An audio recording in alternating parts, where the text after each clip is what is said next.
When I was first introduced to divine truth through a friend in Coffs Harbour, my soul was singing, and I even did some emotional processing. But now that I'm back home, I avoid feeling emotions, and I can't make myself watch another DVD. And I'm guessing that the divine love path is very long and challenging. And I just wanted to ask you if you had felt this same way that I do now. Maybe you could give me a few ideas for getting back in touch with my emotions. Well, I suppose there's a lot of things I could say here. Many people do experience this thing that happens, which is you become, right at the beginning, quite enthusiastic about the new external truths that you're hearing. Mm-hmm. And then as you go on, you realise that there's internal things that you're going to have to face. And so you shut down completely, and you don't want to do any more, and you don't want to watch anymore, and you don't want to listen anymore, and you don't want to know anymore, and you don't want to pray anymore, and you don't want to do anything, right? Yep. And it's quite clear what's happening, I feel, for a person who's doing this. Firstly, they don't want to come face to face with the personal truth in their lives. So the first step is to try to come face to face. Now, she asked me the question, have I ever been through that? No, I haven't. I'm sorry. But the reason why I haven't is because I want to come face to face with the personal truth in my life.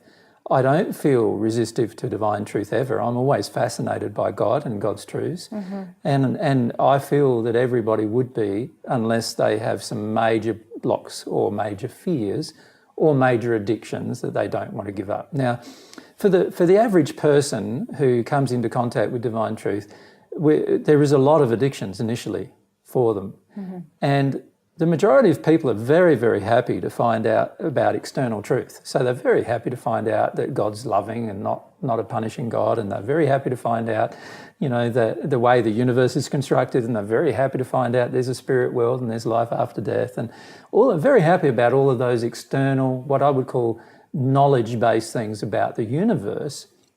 But when it comes to personal reflection, they become very, very unhappy. And they're very resistive. They do not wish to go through anything personally. They don't want to feel anything. They don't want to feel their personal pain, and they don't want to progress and connect to their emotions and connect to the emotional pain that's stored within them. And that is usually because there's a lot of anger. Then there's a lot of addictions that the anger drives, that drives the anger, sorry. Mm-hmm. And there's a lot of fears that are usually underneath the person being so resistive. Mm-hmm. Now, this lady is very angry about having to make any personal progress. And while we can remain in this kind of anger for long periods of time, the question we've got to ask ourselves is, what do we really want? How am I going to use my will? See, if I really want a relationship with God, I won't let such things stop me. If I really want to continue growing for the rest of my existence, I won't let a few emotions, a few painful emotions, and when I say a few, it might be 10 years of painful emotions for some people, but it's highly unlikely if they allowed their emotions all the time. Mm-hmm.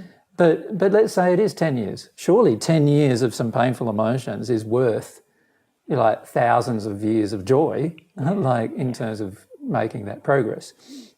So I feel, firstly, a person who's in this state does not have faith in God, does not have faith that they actually can work through emotions. They don't have faith that actually the way is about having to do soul-based work on emotions. And they want there to be some other way of getting closer to God. Mm-hmm. And there is no other way. And I think it's wonderful that there's no other way, because you can't manufacture it, you can't skip over things. You've got to be really sincere to be on this path. So my suggestion to this lady and others is, the question really is, are you sincere about truth? And I'm suggesting to you that if you're resistive to personal truth, then you're not really sincere about truth. Mm-hmm. And you can then later say to God, oh, well, I didn't know this and I didn't know that. But if you're resistive to personal truth, that's the exercise of your will to resist the truth. And you can't blame anybody other than yourself for that. And you can't blame your parents for that. You can't blame your childhood for that. You can't blame all the painful emotions even inside of you for that. That's your personal resistance to truth, and you need to somehow decide to work your way through it. Now, usually when a person is this resistive, they're usually angry that they have to do it. And usually that anger is a lot around things like, somebody else put these emotions in me, so somebody else should have to take them out type of reasoning. Wanting to blame other people for the pain that you feel, and all of these kind of feelings are a part of the anger. Now, the anger is an indication that you're in addiction, and also that you don't understand love at all, actually, because any person who gets angry regularly does not understand love at all. So my suggestion there is, face up to your addictions, be honest about them, be truthful about them. Do you even really want to progress? Because if you don't really want to progress, why bother even doing it? Like if there's no internal desire in you to progress on the path, then don't do it. But you are going to bear the consequences of such decision. You are. You're going to have a much less happy life in the long term.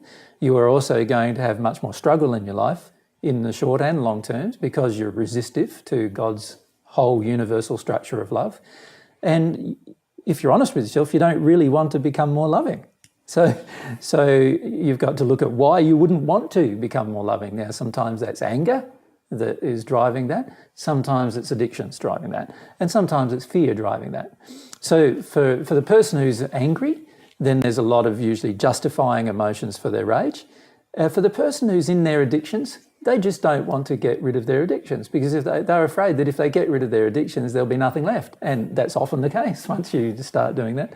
So they don't want to get rid of their addictions. And they definitely don't want to come face to face with their fears and have to work their way through them as a child would work their way through these emotions.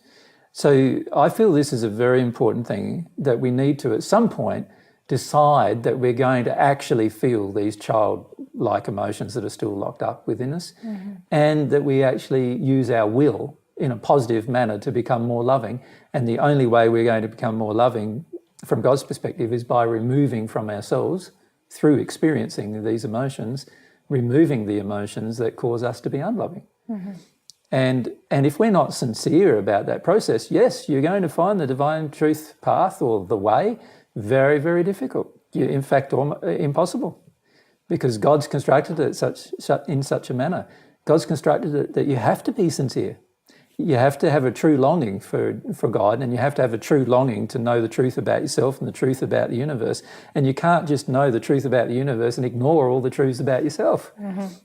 Because you're living in a universe, and everything that happens to you is going to be based around loving laws trying to correct your unloving ways.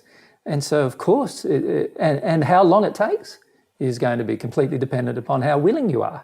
So if you're very unwilling, it's going to take hundreds and hundreds of years, maybe thousands of years, right? And there's many people that have taken tens of thousands of years. So that's an exercise of your will. Or it can only take a few years if you exercised your will differently. But it's going to depend a lot upon you. So some of her questions are, I feel, I don't know, demonstrate a lack of faith in God, demonstrate a lack of faith in the way, and I'm not saying she has to have faith in God or faith in the way, but does she want to have? What does she want to do with her life? And also, she's basically saying that she's guessing the divine love path is very long and challenging, and I go, well, no, the divine love path is actually forever. It's not. It's not just long. It's going to be the rest of your life, forever.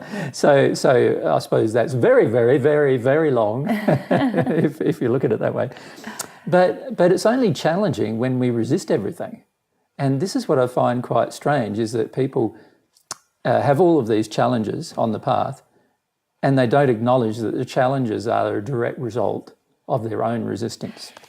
So can I ask you about challenges then? Because it seems to me that challenges are difficult when we resist them, but we can have challenges that we embrace, and they actually, so the error, for example, is going to be challenged by truth. But if we're willing, party to that challenge, then it's not such an arduous or difficult thing to face that challenge. Is that correct? No, you enjoy every challenge because you feel like, this is another opportunity to grow.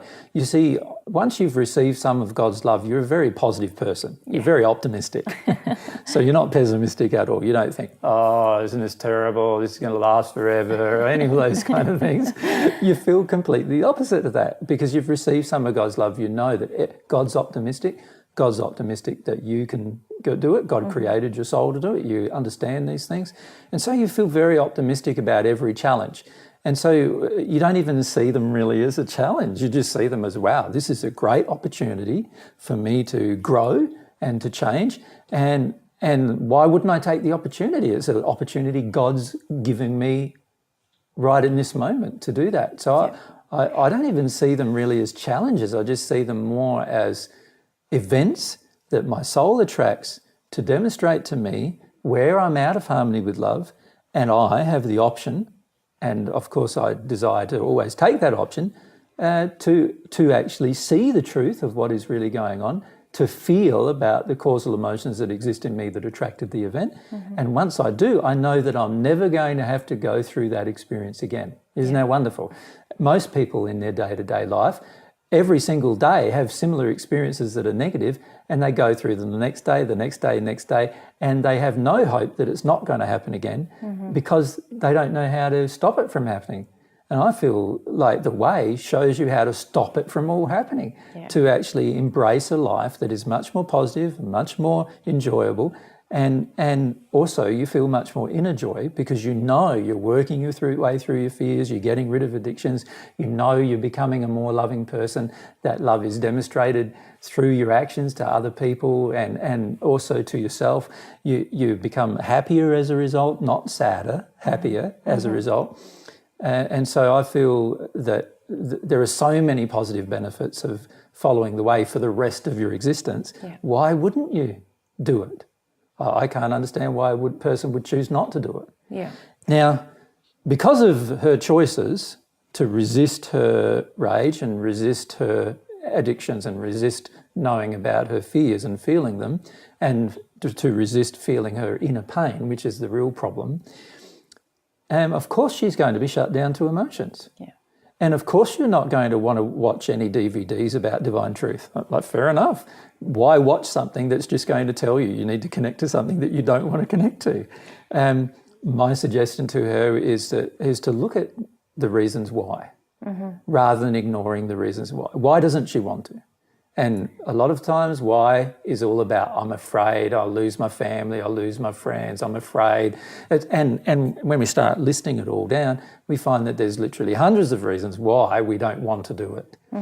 But to me, no matter how many reasons why we don't want to do it, the reasons for doing it are far more powerful and outweigh any reason that we could have for not doing it. And that's what keeps me going. That's what keeps me progressing forward. And I suggest to her that's one of the things that she also would need to do. She would need to see the real good reasons for doing it. And if she doesn't, then talk about that. Ask questions about that, so that you can gain some faith, so that you feel a lot more comfortable and confident about there's a good reason to do it. And I feel the best reason is to have a relationship with the creator of the universe. That's the best reason. The second best reason is I get to have a relationship with the other half of myself that's real, truthful, honest, and full of love. And then I also get to be a more loving person in all of my interactions with other people. And as a result of that, I also attract more loving interactions with other people. Now, I think that's fantastic. Well, why wouldn't you want to choose those things? And whatever excuses or reasons you've come up with for not doing it, none of them are any as large as those reasons for doing it.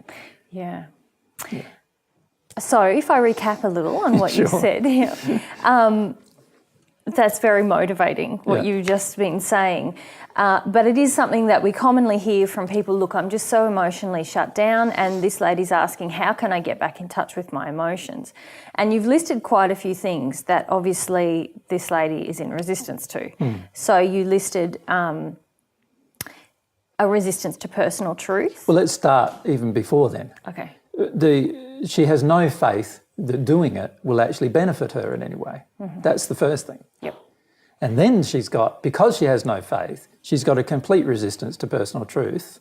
Yep. Right? So at some stage, faith has to be developed in the process. Right? Yeah. Now, the only way you can really develop faith in a process is to engage the process and see what the outcome is. Once you've engaged the process enough and you see the outcomes consistently good, then you go, why would I not do this? Yeah. So she needs to build her faith. And the only way you can really build your faith is by engaging a process as an experiment and seeing what the outcomes truly are, and then allowing yourself to measure that and remember that. So I feel that's where she needs to start. Then, once she has enough faith, she'll perhaps want to have a look at all of her resistance to personal truth. Yeah. So yes, the resistance to personal truth is an issue, but it's probably the second issue. So if we say the first issue is almost a resistance to something you alluded to earlier, external truth, the fact that it's worthwhile and that we can have faith in the process. Yes. Then a resistance to personal truth. Yes. A resistance to seeing addictions. Yes.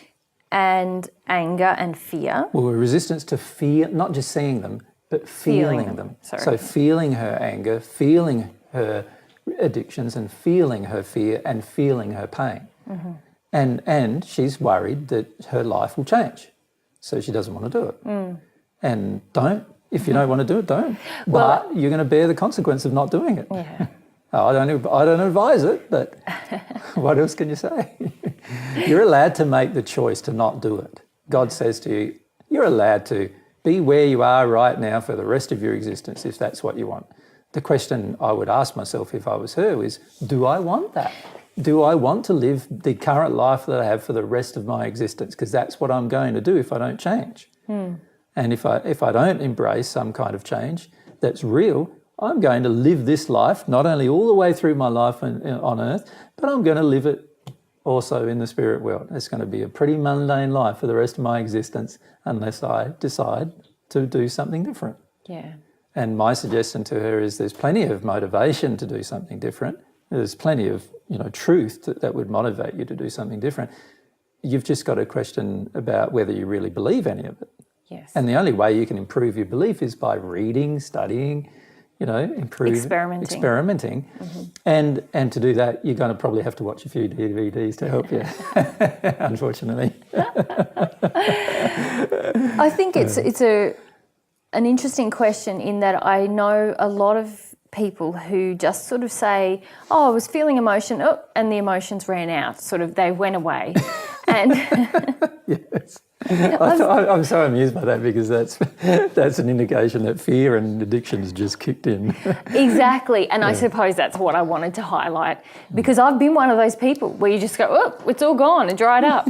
And it's easy to sort of throw your hands up and go, that's nothing to do with me. I wonder what it is. And sort of not really think it's actually because there's something that I want to avoid right now, a fear or an addiction that I'm purposefully avoiding, which has caused the emotions to dry up. Because I know when we first met, I just thought emotions were like, what are emotions? I don't know. Well, I didn't even like having them. And when I started, I didn't know what they were either. So that's okay. I feel that everybody gets to that stage. But to get beyond any of these stages, you've got to develop a desire. And that's an exercise of your will. Do you want to have a desire to get closer to God, closer to love, to become a more loving person, to receive some of God's love so your soul transforms? Do you want that or don't you? Yeah. Now, a person who just does a little bit of progress and then stops, my suggestion is your desire isn't that big. It's not that big. And so what would you do to develop your desire? You'd have to work through your fears that you have. But you'd also have to look at your will. Yes. Do you really want truth? Do you really want love? Do you, or what do you really feel about those things? Yeah. You're going to have a little bit more stronger self-analysis rather than just asking Jesus, what's my problem? That's probably goes for a lot of questions, doesn't it? It does, yeah. I feel a lot, and this is the thing with these emotion questions. I think we've covered a lot of the basic issues regarding emotions already, right? And a lot of these individual questions, while they're interesting, and give us a way to illustrate the problems that people face. At the end of the day, asking somebody else as to what's going on for yourself, while it can help you work through what's going on for yourself, you've got to first ask yourself, how strong is your personal desire to really do it anyway? To really know anyway. You know, like honestly, I often see that the biggest issue people face is the lack of a strong will to actually want to love, to want to know truth, no matter what. Now, even if I die finding it, like people, there's very, very little of that. People want to have mundane existences because they get to avoid a whole heap of things, and they like avoidance. They like their addictions being met. They want comfort. Basically they want to be nursed by a mummy all the rest of their life. That's what they want. They don't want to grow up and become a self-functioning, self-sufficient adult who has a relationship with God, a relationship with love, a relationship with truth that is unbreakable and unable and immovable, unable to be moved by any event or situation or person in their life. And to become that kind of a person, which is the kind of person you will become when you become at one with God, you've got to go through quite a lot of stuff first. You've got to work your way through and be sincere about working your way through a lot of very negative emotions that you've imbibed through your life, and also a lot of your own bad choices that you made that you need to repent for before you'll become that person. And my suggestion is it's worth it. And like, I'm shocked that anybody thinks it's not.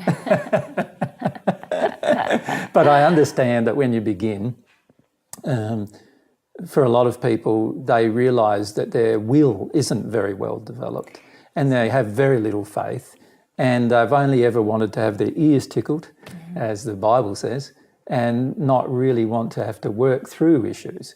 And this is a problem that we face on the planet. You know, we live in a society now, particularly Western society, where everything's about instant gratification. Yeah. So if we do 5 minutes of spiritual progression, we think, oh, it should be all over now. You know, we do 10 minutes of crying, oh, that's finished.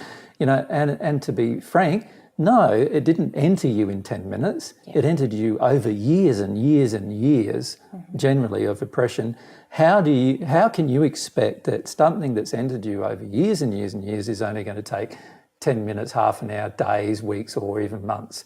It's going to take you years, to be frank. Yeah. And there's nothing you're going to be able to do about that because it's already there and you're just carrying it around anyway. And if you don't do anything about it, you're going to keep carrying around, keep causing yourself damage, causing other people damage, never having a relationship with God, never being the powerful expression of the person you could be.